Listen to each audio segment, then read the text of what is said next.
आज 3.5 मुहूर्तापैकी आजचा मुहूर्त आहे। आज सोनं घेतल्याने आपल्या सोन्यामध्ये वृद्धी होतं असं पूर्वीपासून म्हटलं जातं। म्हणून दरवर्षी धनतेरस आणि अक्षय तृतीया या दोन दिवशी काही का होईना ग्राहक आपल्या पोर्टफोलिओमध्ये थोडंसं सोनं ऍड करतात। आज सोन्याचा भाव जवळजवळ 1,52,800 रुपये। या वर्षाच्या सुरुवातीला 1,00,000 या वर्षात 1,80,000 पर्यंत सोन्याचे भाव येऊन गेले होते।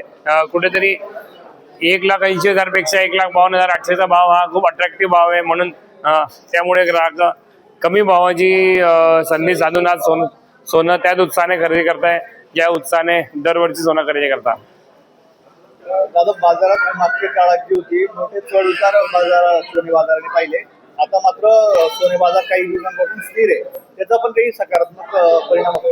आता जिओ पॉलिटिकल टेन्शनमुळे सातत्याने 2 वर्षापासून सोन्याचे भाव खूप अस्थिर आहे। कुठेतरी 1,30,000 पासून 1,80,000 पर्यंत जाऊन आले, 1,35 वर जाऊन आले, परत आता 1,52,800 रुपये।